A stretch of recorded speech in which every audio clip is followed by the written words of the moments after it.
Okay, so how did you start even from the beginning with Epstein? I got the Franklin cover-up story, so now you're 7 years there. They don't want to do anything with your book. You meet this fellow who is the only one, you said, what's his name, Malachi McCork?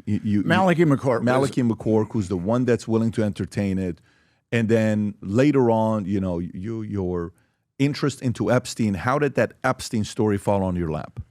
Well, with the Franklin scandal, when I was meeting with editors and publishers trying to get something done, I was represented by a fairly big agency, and then I gave them the Franklin book proposal, and they dropped me. And then I had another very good agent, James Fitzgerald, try to sell the book, and he couldn't. But I would be meeting with editors and publishers, and I would tell them about the Franklin scandal, and I could see, as I said earlier, the cognitive dissonance in their eyes. They would say to themselves, "This is a horrible story. I need to help Nick Bryant." Or I can just write Nick Bryant off as crazy right now and have a nice meal with my family tonight. So they all went that way. And I was surprised because I had some, as I said earlier, some really good friends in the media. So when this book came out and we could get no traction, I was talking to crazy people on podcasts, I went through a deep period of despondency. And then these reports about Epstein started coming up. And this is like 2012. And I saw that a grand jury, I mean, it was very obvious that he'd been molesting underage girls, but then I saw that a grand jury had exonerated him of molesting underage girls. And that's exactly what happened with the Franklin scandal.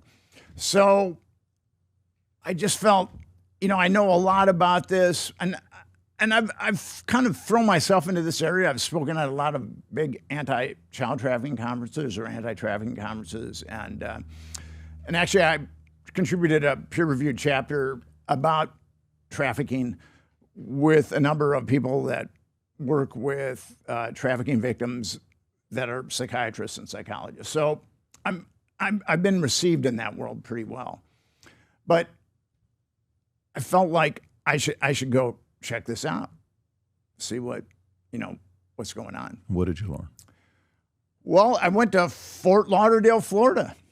Beautiful Fort Lauderdale, Florida. It was my first time in beautiful Fort Lauderdale, Florida. And then I just started knocking on doors, the thing that I do.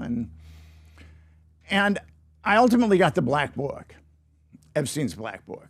Which Jelaine says does not exist. Well, I've got it, and it's on the internet. So, I mean, the Black Book has all of Epstein's contacts. I mean, a lot of them are pedophiles, and a lot of them aren't. But I got the Black Book. I don't know if you've ever revealed how you got the Black Book. I got it from an attorney who was representing some of the victims. It's kind of interesting how the Black Book came into my possession.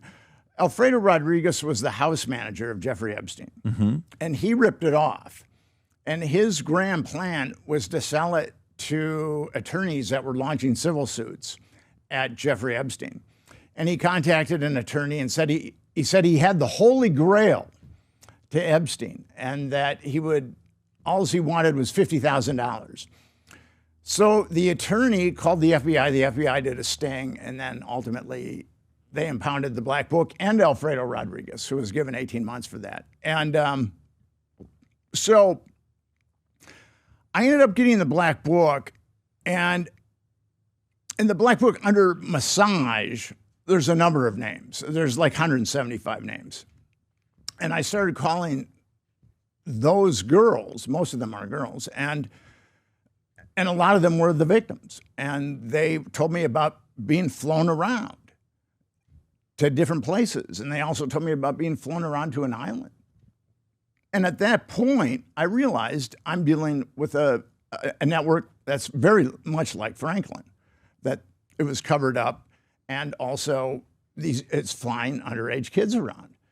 And I went back to New York with the Black Book, and now the pool of editors and publishers that I could pitch it to was significantly reduced at this point because of pitching the Franklin scandal. But I pitched it, and nobody would touch it. Nobody would touch it. And I sat on it for 3 years. And then finally, Gawker, I met John Cook, who was the editor-in-chief of Gawker, and they published it. And then at that point, I had flight logs too. So we published the flight logs and we published the Black Book. And it's kind of funny. We redacted the names of the numbers of the adults, and then we redacted the names of the last names of the victims, and then also their phone numbers. There it is. Yeah. So with the Black Book, we published it, and then the floodgates opened on the Black Book. I mean, it was kind of funny. Someone was waiting for someone to take the chance with the Black Book, and then at that point, the floodgates just opened. I mean, tons of ink have been dumped on articles about the Black Book since I published the Black Book. So no one's interested. No one's calling you.